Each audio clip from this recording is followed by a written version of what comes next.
बिस्मिल्लाहिर्रहमानिर्रहीम अस्सलाम वालेकुम। Welcome to my channel. Hope कि आप सब ठीक होंगे और बहुत सारे दुआ आपके लिए और आपकी फैमिली के लिए कि अल्लाह पाक आपको हमेशा खुश रखे, सेहत और सलामती के साथ रहे। मैं रियाना और आप देख रहे हैं मेरा यूट्यूब चैनल।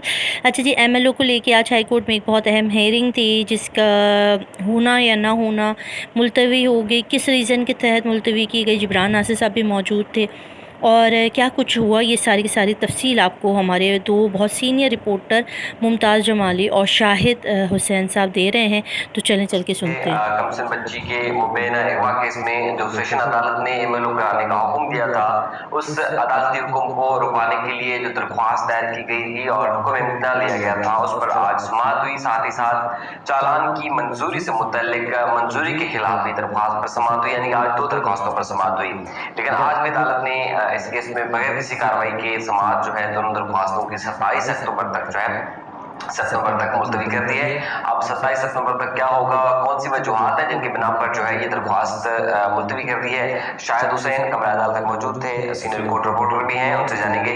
शाहिद, आज तो ये इम्कान था कि कुछ बड़ी पेशरफ्त होने वाली है, तो आज क्यों 27 तारीख तक मुलतवी हो गई? देखिए, जो क्रिमिनल मिसलिनियस एप्लीकेशंस होती हैं उसके लिए हाई कोर्ट ने बाकायदा तौर पर जजेस उनको मार्क किया हुआ है कि फलां जजेस जो है इस किस्म की दरखास्तों की समाअत कर सकते हैं। तो सलाउद्दीन बाबा साहब ने बताया कि जो मुतलका बेंच है, मेरे पास मतलब जो एज पर रोस्टर है वो है, जैसे सुमर शाह साहब ने बताया कि वो है सिर्फ और सिर्फ सिविल मैटर्स।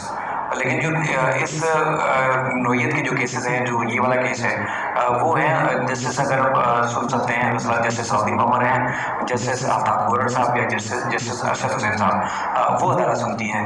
तो उसके बाद फिर लिहाजा ये केस जो मुतलका जो बेंच है उसी बेंच के पास जज साहब ने कहा कि जाएगा और वही समाप्त करेगा। तो जब वो तारीख देने लगे जज साहब, तो उस दौरान फिर मुल्तवी के वकील ने वहाँ मौजूद थे, सुबह से ही मौजूद थे, आज जिब्रान नासिर साहब भी मौजूद थे। तो उसके बाद फिर जिब्रान नासिर ने कहा कि देखिए ये 8 जो सितंबर का ऑर्डर है, कोर्ट अगर वो ऑर्डर पढ़ ले तो उसमें क्लियर लिखा हुआ है कि ये पार्ट हार्ट मैटर नहीं है, यानी कि एक जज ने कुछ तरह ये चीज़ सुन ली है तो मजीद जो है वही जज ये केस को सुनेगा।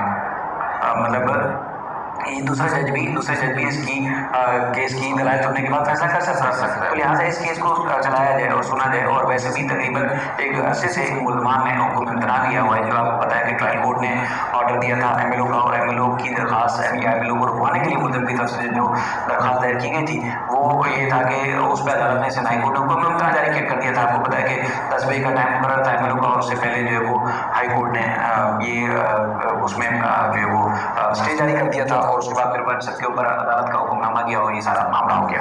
तो उसके बाद फिर जज साहब ने कहा कि अगर अगली बार लिस्ट में आ जाता है, इस पर रोस्टर आ जाता है, तो फिर हम जरूर सुनेंगे, लेकिन फिर वक्त चूंकि दूसरे मैटर भी हैं और यहाँ नहीं सुन सकते हैं। तो बस इतनी ही बात हुई। उसके बाद फिर मुल्ज़िम के वकील ने कहा कि सर उनका एडिशनल नंबर 6 पे दूसरा केस भी लगा हुआ है, वो था जो चालान को मुल्ज़िम की तरफ से चैलेंज किया गया था कोर्ट में, तो वो भी लगा हुआ, तो उसको भी साथ क्लब करते हैं, यकजा करते हैं। तो उस पर जज साहब ने कहा कि आप हमेशा यही कहते हैं कि मतलब जैसे उनके केसेस होते हैं, तो मतलब एक डांटने वाला भी आप कह सकते हैं कि जुमला था, या एक भरमी का इज़हार भी कह सकते हैं कि मतलब एक केस के साथ दूसरे केस को टेकअप करा के आप अपना टाइम बचा के चले जाएं। तो बहरहाल वो अदालत ने दोनों केसेस में क्लब नहीं किया, लेकिन डेट दोनों केसेस में 27 तारीख की दे दी, और 27 को ही अब जस्टिस सलाउद्दीन उमर साहब हुए तो वो समाप्त करेंगे। अगर दोबारा एज पर रोस्टर लग के आता है तो फिर इधर होगा जस्टिस उमर साहब की अदालत में। अच्छा, गुज़श्ता रोज चूँकि रोस्टर जारी हुआ था, तो रोस्टर जारी होना इसका मतलब ये है कि वो जज साहब इस केस को सुनेंगे। अच्छा, अगर कभी अचानक जज साहब को छुट्टी कर लेते हैं तो फिर वो सिर्फ तारीख देने के लिए कोर्ट ट्रांसफर होता है उसी दिन हाई कोर्ट के चीफ जस्टिस या रजिस्ट्रार की हिदायत पे, तो फिर तो जज साहब ये कह सकते हैं कि हम ये केस नहीं सुन सकते। लेकिन जब रोस्टर में बाकायदा तौर पर आ गया था तो लोगों का ये अज्यूम था, लोगों का अजम्पशन थी कि ये मामला जो है जज साहब सुनेंगे, चूँकि ये बाकायदा लिस्ट में आ चुका है और मेन लिस्ट में 16 नंबर का केस था। तो लेकिन उन्होंने कहा कि मेरे पास चूँकि सिविल मैटर हैं और क्रिमिनल मिसलिनियस जो एप्लीकेशन हैं उसकी समाअत सिर्फ और सिर्फ वही जज कर सकते हैं जिन्होंने या तो पहले सुना है या दूसरे जो जजेस हैं जिनको ये केस मार किया गया वही सुनेंगे। तो अब 27 तारीख को अगला जो मंगल है उसमें इस केस की समाअत होगी। लोग मैं देख रहा था कि बहुत ज़्यादा एक तो इस मामले को लेके मायूस भी हैं कि तारीख पर तारीख हो रही है में, और उसके बाद फिर ज़ाहिर है जो मुद्दई के वकील हैं जिब्रान नासिर वो केस चलाना भी चाहते थे, पूरी तैयारी के साथ आए थे। तो उसके बाद फिर तारीख मिल जाना अरे जो हमारे निज़ाम अदल को या निज़ाम को नहीं जानते लोग, तो उनके लोग वो अपनी जगह पर है, लेकिन केस नहीं चला। हमारी भी तो ये थी कि केस चूँकि पार्ट मैटर नहीं है तो जज साहब सुन लेंगे, लेकिन उन्होंने कहा कि चूँकि उनकी भी ज़ाहिर है कि कोर्ट का तरीकाकार है, तो उन्होंने कहा नहीं आज मैं ये नहीं सोच सकता। तो बाकी लाहौर में आज दो बड़े अहम मामला हैं, शायद कोई देर में वहाँ से प्रोग्रेस होगी, आप देखिएगा वहाँ बड़ी पेशकश होने का इम्कान है।